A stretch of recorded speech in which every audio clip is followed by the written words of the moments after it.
Wanita itu diam-diam menyemprotkan obat unta ke dalam kopi milik pria itu. Lalu saat pria itu sedang meminum kopinya, wanita itu diam-diam menempelkan chip posisi mikro di bahunya. Tak lama kemudian perut pria itu bereaksi dan dia pun segera berbalik mendorong pintu toilet dan mulai mengosongkan perutnya dengan cepat. Setiap gerakannya terlihat jelas oleh monitor. Setelah menerima pemberitahuan dari rekannya, pria yang bersembunyi di saluran AC mulai bertindak. Target mereka mencuri daftar nama agen di komputer. Akan tetapi pangkalan data tempat komputer itu dijaga ketat. Pertama, mereka harus melewati pemindah sidik suara dari personel yang ditunjuk dan memasukkan kata sandi 6 digit dengan benar sekaligus. Hanya setelah melakukan ini, mereka dapat memasuki ruang luar pangkalan data. Untuk membuka pintu ke pangkalan data, mereka juga tidak hanya perlu memindai mata, mereka juga perlu memasukkan 2 kartu akses sekaligus. Perlindungan di dalam basis data lebih ketat, tak hanya sensor volume yang dipasang, tapi sensor suhu juga diatur. Bila tingkat suara di dalam ruangan melebihi 10 desibel, alarm di ruangan pemantauan akan langsung berbunyi.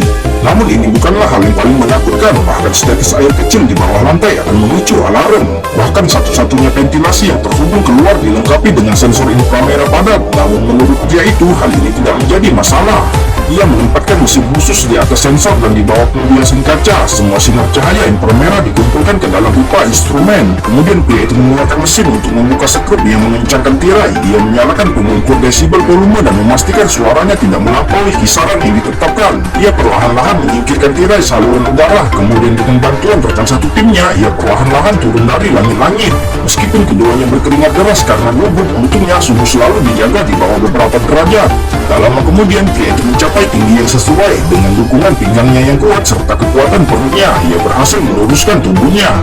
Ia berhasil masuk ke sistem tempat data disimpan. Kemudian dia segera mengeluarkan CD yang dibawanya, memasukkannya ke dalam komputer dan mulai menyalin daftar nama agen. Tapi ketika semuanya berjalan lancar, tiba-tiba muncul tikus di belakang rekannya yang membuatnya terkejut. Untungnya ia membetulkan postur tubuhnya dan menjaga keseimbangannya sehingga ia tidak menyentuh lantai. Namun ia juga ketakutan sampai berkeringat dingin. Tepat saat keringat hendak mengalir ke lensa, pria itu mengulurkan tangan dan menangkapnya. Kemudian ia segera menarik keluar cakram itu dan berhasil kembali ke langit-langit dengan bantuan rekannya.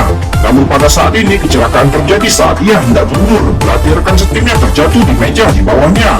Untungnya belati itu hanya menancap ke meja dan tidak terjatuh ke lantai.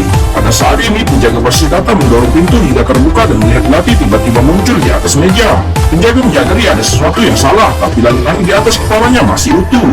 Maka ia pun segera menyalakan komputernya. Namun setelah melihat rekaman salinan yang ditayangkan pada layar, sang penjaga kebingungan itu pun menjadi sangat terkejut dan segera melaporkan berita tersebut kepada direktur.